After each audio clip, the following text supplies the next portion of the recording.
జ్యోతిష శాస్త్రరీత్యా గోచారం ప్రకారం ఈ ఏప్రిల్ మాసం 7వ తేదీ సోమవారం రోజు వృశ్చిక రాశి వారి యొక్క శుభ అశుభ ఫలితాలు ఎలా ఉన్నాయో ఈ వీడియో ద్వారా తెలుసుకుందాం. ఈ వీడియోని తప్పకుండా చివరి వరకు చూడండి, లైక్ చేసి షేర్ చేయండి, అలాగే తప్పకుండా సబ్స్క్రైబ్ చేసుకోండి. ఈ ఏప్రిల్ 7వ తేదీ సోమవారం రోజు వృశ్చిక రాశి వారు రోజువారీ పనులకు మాత్రమే పరిమితం కావడం మంచిది.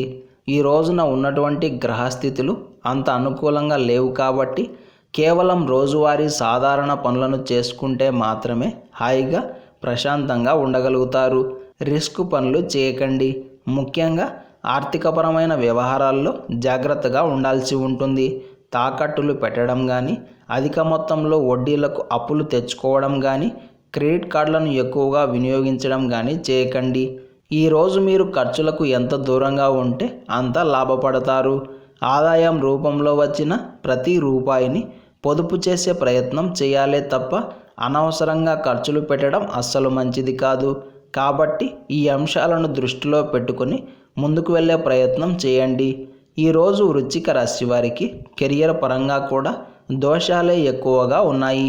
వృత్తి, ఉద్యోగ మరియు వ్యాపారాల పరంగా అవమానాలు, అపవాదాలు, గొడవలు, తాత్కాలిక ఇబ్బందులు ఎదురయ్యే అవకాశం ఉంది. పై అధికారులతో స్నేహంగా ఉండడం మంచిది. సహోద్యోగుల పట్ల కూడా జాగ్రత్తగా వ్యవహరించాలి. ఈరోజు మీరు చేయని తప్పుకు తలదించుకోవాల్సి రావచ్చు. కాబట్టి ఈ విషయంలో కూడా జాగ్రత్త వహించండి. ఒక్క ముక్కలో చెప్పాలంటే వృశ్చిక రాశి వారు ఈరోజు రిస్కులకు దూరంగా ఉండాలి. గుడ్డిగా అందరినీ నమ్మకూడదు. చిన్న పామునైనా సరే పెద్ద కర్రతో కొట్టాలి అన్న సామెతను ఈ రోజున మీరు గుర్తుపెట్టుకోవాలి. సులభంగా ఏదీ రాదు కాబట్టి కష్టపడే ప్రయత్నం చేయండి. మోసగాళ్లకు దూరంగా ఉండండి. మొత్తం మీద ఈ రాశి వారికి ఈ రోజున గడ్డు కాలం నడుస్తోంది అని ఘంటాపథంగా చెప్పుకోవచ్చు. ఇప్పుడు వృశ్చిక రాశి వారి నక్షత్ర బలాలకు సంబంధించి ఈ రోజు యొక్క తారాబలం తెలుసుకుందాం. ఈరోజు విశాఖ నక్షత్రం వారికి విపత్తార కాబట్టి వీరు ఈరోజు చాలా జాగ్రత్తగా ఉండాలి.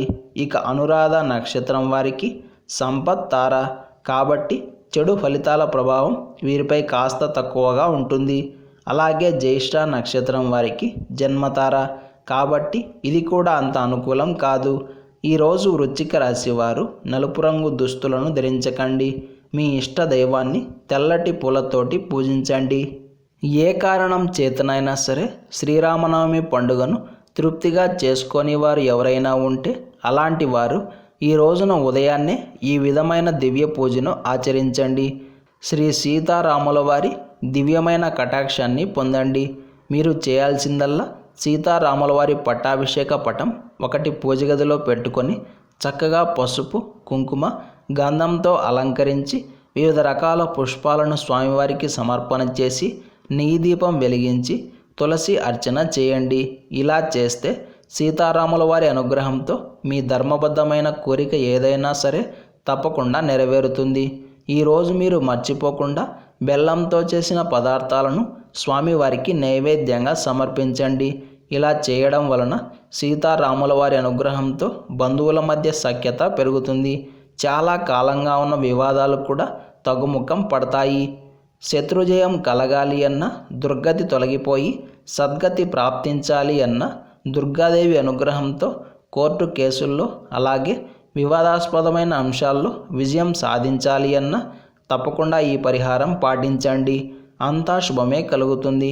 మనం చేయాల్సిందల్లా అరటి నారతో తయారు చేసిన వత్తులను 2 మట్టి ప్రమిదల్లో పెట్టి నెయ్యి పోసి దుర్గాదేవి ముందు వెలిగించాలి.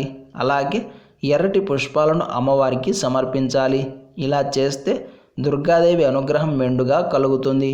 ఎటువంటి కష్టం ఉన్నా సరే తొలగిపోతుంది. మనం ప్రతిరోజు నృసింహ అష్టకాన్ని కానీ లేదా నృసింహ కరావలంబ స్తోత్రాన్ని కానీ పారాయణం చేస్తూ ఉంటే ఇంట్లో కానీ అలాగే ఇంటి కుటుంబ సభ్యులపై కానీ దుష్ట గ్రహాల ప్రభావం ఉంటే తొలగిపోతుంది.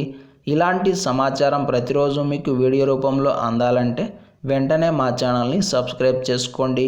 అలాగే బెల్ బటన్ని యాక్టివ్ చేసుకోండి.